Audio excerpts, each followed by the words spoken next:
Mike, you have a video to roll for us? Yeah, let me get that queued up real quick. All right, hopefully you guys can see that. There's no sound to this, so I'll just talk over it. I'm sure our audience is well aware of what a digital twin is and the tools that are used to capture those. And like Bill said, our goal is to add value to those twins, primarily for first response, EMS, fire, triage, training purposes. So we are able to rapidly customize, and our users are able to rapidly customize their environments for the training that is specific to them in the environments that are specific to them. And you can go as deep or as simple as you like in your customizations. We've got an ecosystem built around the concept of sharing that training amongst other departments. And yeah, the types of training are varied and basically limitless, from suppression to triage to command sim. We've got tools built in that very easily allow our users to develop new training protocols in their custom environments, and then to rapidly iterate on those. And so that fast feedback is really the value add for first responders to be able to get an idea of how they would respond to a particular event in their own communities. So we're talking about Matterport plus RSET in order to save lives and reduce casualties.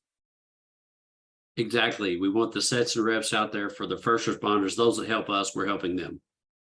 And so you're enabling training that perhaps either is it that the training without this tool, or maybe Bill, you could just help us understand, before there was Matterport plus RSET, how was this type of training done?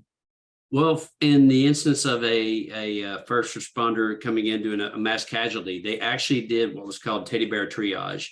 So you would go into a building that was an occupied building where they were going to mock up a scenario, and they would take a duffel bag full of teddy bears and say, this one's a 35-year-old male with a GSW to the chest.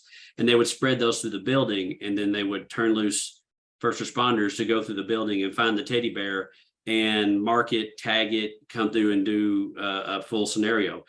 We can do that now in any building that you want. Active building, once it's scanned, a school, a library, whatever it might be, you could come in and say, what if this happened? And here are the injuries. We can recreate unfortunate events in a scan and actually them relive that event somewhat to have a training scenario from it. So that's kind of the general idea. Here, we work with our fire department very often, and a lot of places probably do this.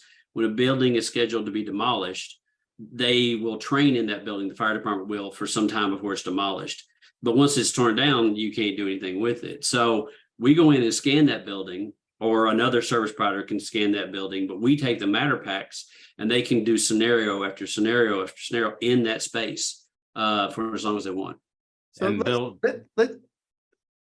excuse me. no, you're good. I was just gonna tag on to that. Bill mentioned the teddy bear triage. There's also another type of training that a lot of our fire, police, EMS get involved with at least once or twice a year if they can accommodate it, and that is live in a building cross training where everyone gets to see what everyone else is doing.